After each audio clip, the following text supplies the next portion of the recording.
이렇게 짧게 읽어도 되나 싶으시죠? 오늘 신실함 또 새로운 시작이라는 제목으로 말씀을 증거하려고 합니다. 이 민수기라는 책의 영어 이름이 Numbers입니다. Numbers. 숫자를 세는 책이에요. 그런데 이 Numbers라는 제목은 역사 속에서 70인역이라고 하는 이 책 성경 번역 이후에 등장한 이름이고, 원래 히브리어의 제목은 베미드바르라고 해서 광야에서라는 제목이에요. 광야에서 일어났던 일을 기록한 책이다. 자, 이 넘버스라는 제목과 광야에서라는 제목 두 가지 모두가 다 중요한 의미가 있습니다. 이 광야에서 이스라엘 백성들이 지금 하나님의 백성으로 형성이 되어 가죠. 때로는 연단도 받고 시험도 통과하고 그러면서 하나님의 백성으로 형성이 되어 갑니다. 그런데 이 민수기가 보여주는 것이 있어요. 하나님의 백성으로 형성이 되어 가는 것이 한 세대에서 완성되는 것이 아니라 세대를 걸러 다음 세대까지 넘어갔다는 것입니다. 또 민수기는 넘버스라고 칭하게 된 이유는 세대가 넘어가면서 형성이 되는 이스라엘의 그 정체성을 강조하기 위함이었어요. 예를 들어서 민수기 1장에 나오는 인구조사가 있죠. 그리고 오늘 이 26장에 나오는 인구조사가 있습니다. 이렇게 인구조사가 두 번 진행이 되는데 인구조사의 대상이 전혀 달랐어요.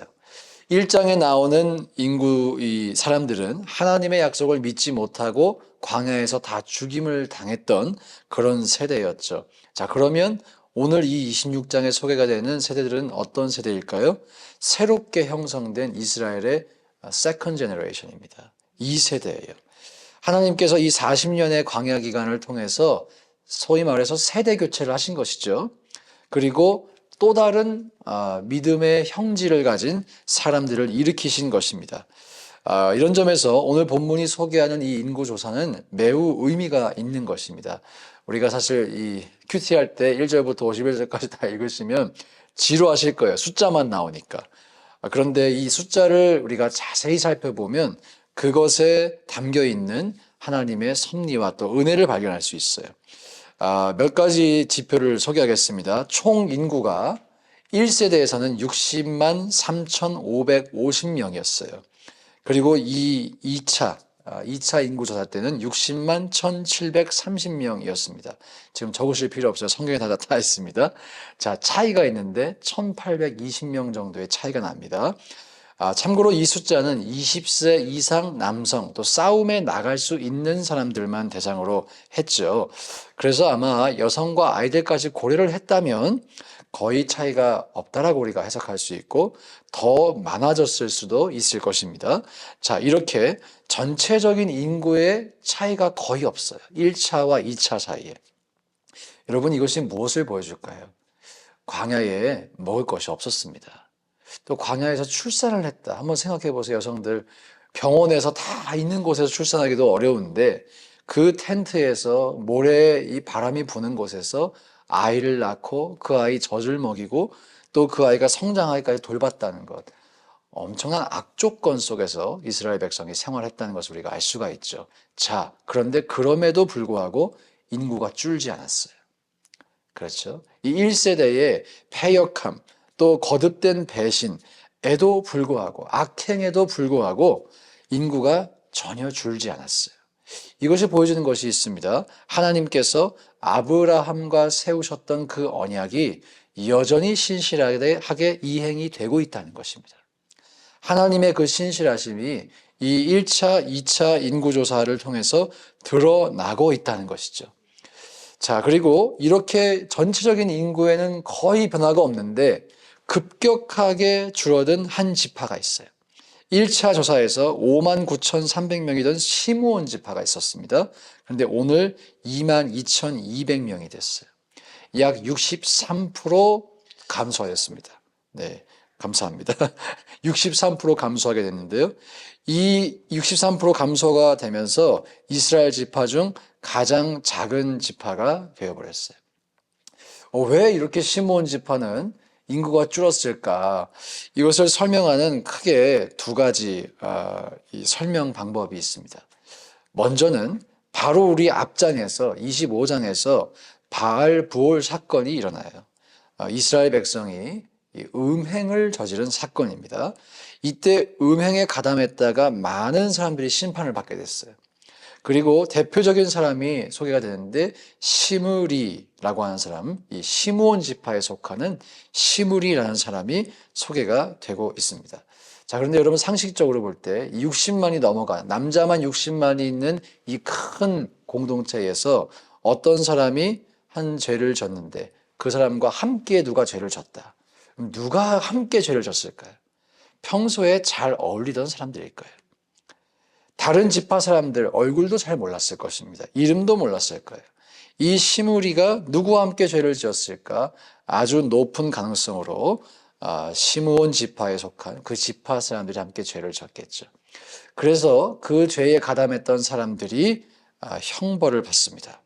그래서 그때 많은 사람들이 죽임을 당함으로써 이 시므온 지파가 인구가 줄어들었다. 이런 설명이 있고, 두 번째 설명은 창세기 49장에서 야곱이 유언을 하죠. 이 시므온은 여동생 디나가 강간을 당한 일 때문에 세겜 사람들을 몰살시켜 버립니다. 그래서 야곱이 이 시므온을 향해서 이렇게 유언했어요. 그 노여움이 혹독하니 저주를 받을 것이요 분기가 맹렬하니 저주를 받을 것이라. 내가 그들을 야곱 중에서 나누며 이스라엘 중에서 흩으리로다. 실제로 이 시므온 지파가 유다 지파의 일부 흡수가 됩니다. 나중에 또 나머지는 북이스라엘로 이동해서 흩어져 사라집니다. 야곱의 이 말이 이루어지는 것이죠. 자, 그러면 여러분, 이 첫 번째와 두 번째 설명, 바로 전에 바알부올 사건에 가담했으니까 심판을 받아서 인구가 급격히 줄었다. 이것도 합당한 설명이고, 또 야곱이 저주를 한 것이 성취가 되었다. 이렇게 볼 수도 있어요. 뭐가 맞을까요? 뭐가 맞을까? 사실 제가 어제 말씀을 준비하면서 이 생명의 삶, 이 목회자가 보는 것이 있습니다. 거기서 이 야곱이 저주를 했기 때문에 이렇게 이루어진 것이다 라고 설명을 해두었더라고요. 근데 여러분, 저는 그것에 반대합니다. 그렇게 생각하지 않아요.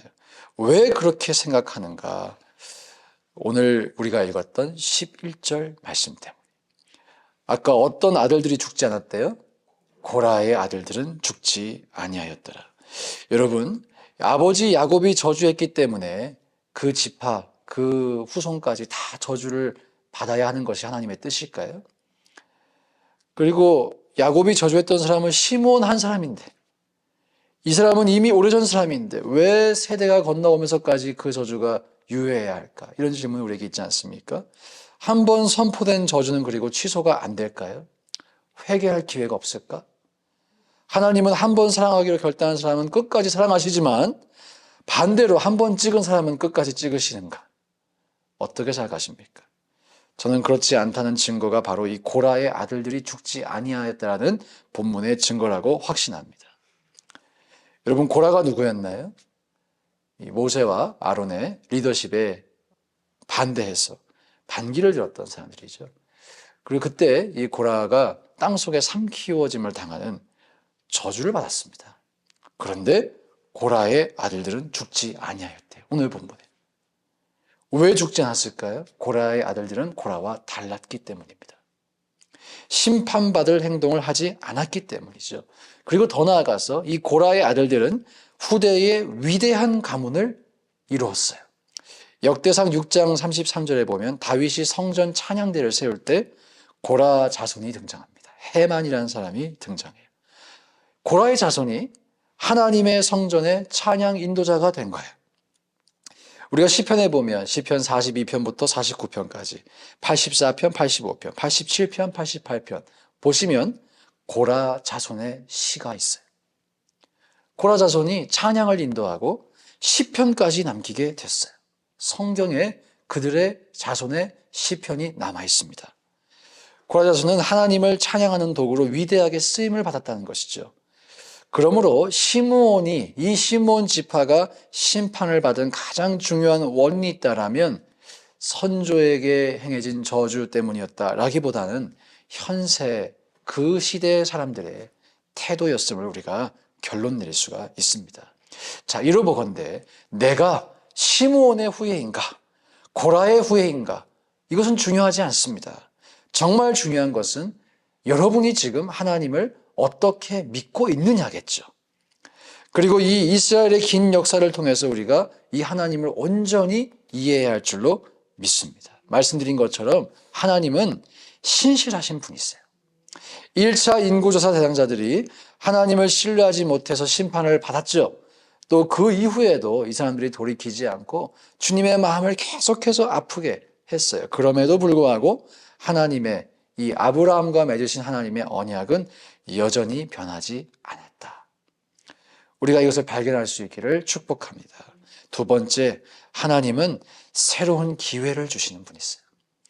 자, 이 2차 인구조사에 해당하는 사람들이 등장했다는 것, 이것 자체가 벌써 하나님께서 뉴 비기닝을 허락하셨다는 것이죠. 새로운 시작을 허락하셨다라고 하는 것입니다.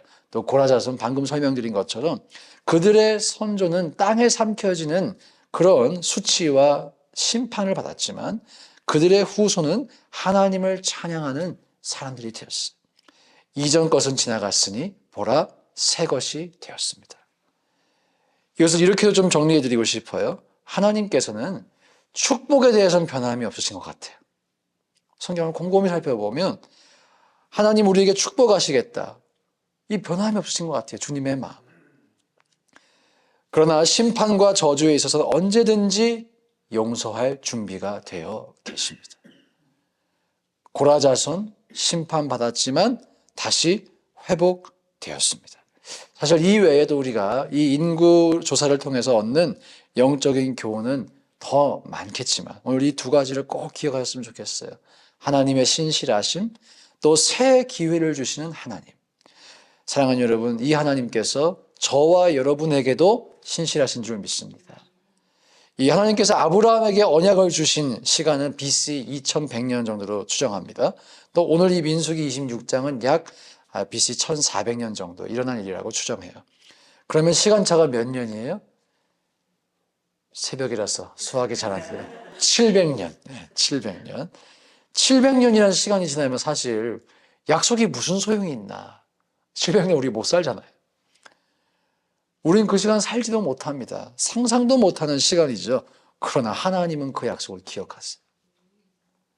우리의 인생을 조성하기도 전에 우리를 향해 가지고 계신 축복의 계획이 있는 줄 믿습니다. 우리 인생이 끝나도 그 약속은 영원으로 또한 이어지는 줄 믿습니다. 저와 여러분이 하나님을 믿되 이 신실하심을 믿자는 것이죠. 그 믿음으로 오늘을 또한 소망으로 살아가시기를 주의 이름으로 축복합니다. 그리고 두 번째, 하나님은 우리에게도 새로운 시작을 허락하세요. 오늘 여러분의 삶이 좀 무너져 계세요? 가정이 무너져 계세요? 마음이 무너져 계세요? 재정이 무너져 계세요? 혹은 영적으로 무너져 계세요? 주님은 언제나 우리에게 소망을 주시는 줄 믿습니다. 끝이 아니라는 거예요. 이제부터 시작이다. 이제부터 시작이다. 그럴 때 하나님께서 야, 난 너에게 새로운 시작을 허락할 마음이 없어 라고 한 번이라도 말씀하셨습니까? 아니죠. 그렇지 않아요. 주님께서 혹 우리를 향해 진노하시더라도 한쪽 얼굴로 진노하시더라도 그 반대쪽 얼굴로는 우리를 긍휼의 눈으로 바라보고 계세요. 이것을 기억하실 수 있기를 원합니다. 그래서 다시 시작할 수 있는 저와 여러분 될 수 있기를 주님의 이름으로 축복합니다. 함께 이 시간 말씀 가지고 기도하실 때